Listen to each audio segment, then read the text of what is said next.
Hey, welcome back. Last time I talked about what type of garden may best suit your needs depending on what you have available.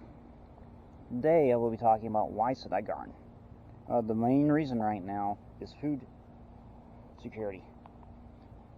It means I am generating a source of nutrient-rich or nutrient-dense food for a lot cheaper than what it's costing me to buy at the supermarket. What do you mean it's cheaper?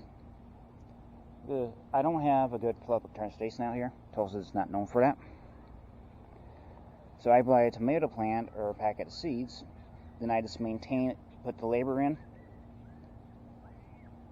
Then I save money on gas because that's causing my gas tank to go farther. Don't have to fill up as much. I don't have to drive as much to pick up food. That starts adding up. But let's talk about numbers. I'll use tomatoes because it's a lot more familiar crop out here in the States. 94% of all gardeners roam. This right here is what we refer to as a slicer due to the size. You also can see how big this is getting, even though it's getting a little bit on the wild side.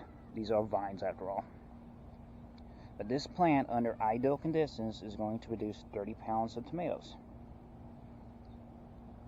Now, if I add compost to the mix, I can add a Triax to 5 times modifier, or 30 to 50% increase. I add vermicompost with that compost. Now that enhances it by another 30 to 50% increase. Now you don't need to worry about pollinators because this is open source pollination, wind powered. But for plants that need pollination, you add our native bees out here in the States, which are solitary, which are like our bumblebees, mason bees, leafcutter bees. They can add anywhere from 15x to 21x times on the pollination. That is huge.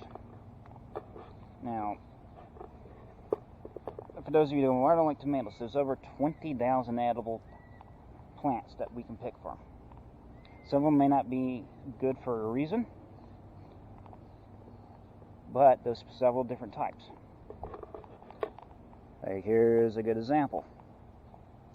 This plant right here is a Jerusalem artichoke. This is a potato substitute. Very, very aggressive growth.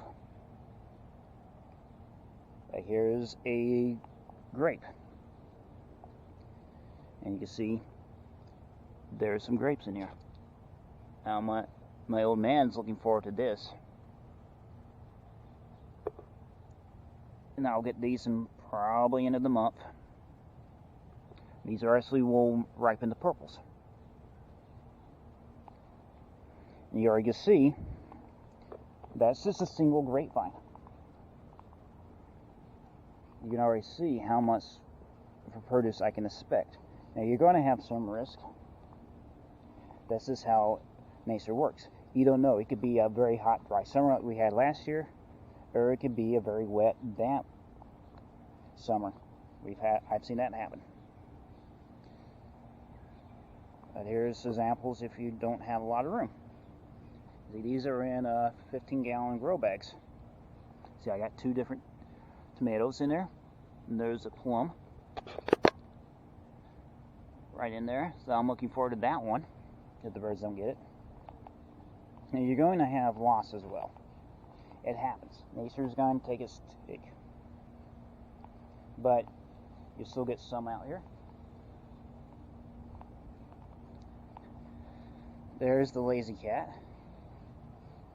But here's some of the things I harvested earlier today, and to give you an idea, let's weigh them if I get my scale to agree with me. It's set to grams, so I'm going to do grams first.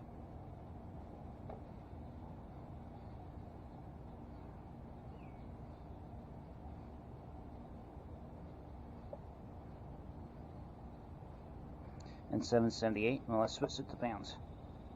1.71 and a half, so 1.72. No, I think something like this locally cost me $2.99 a pound. So that's probably about $3-4 after tax out here. Sorry, I'm letting the dog in.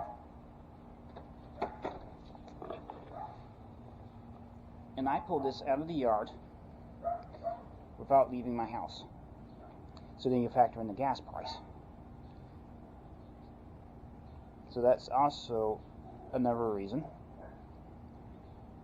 And like here's a little onion that I pulled out. It's not very big because I planted it late, but hey, it's better than nothing.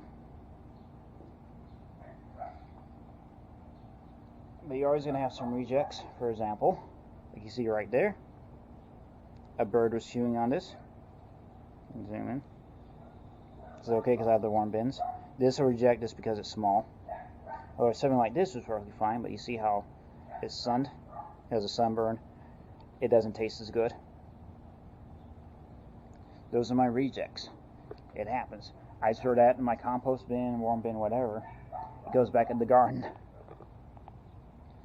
So if you're on the fence about how much food you can produce, this is a very good way of trying to reduce some financial input while guaranteeing nutrient-rich or nutrient-dense food that's clean. Like I've not sprayed any pesticides on my tomatoes since I've had this garden since 2009. So I don't need a whole lot.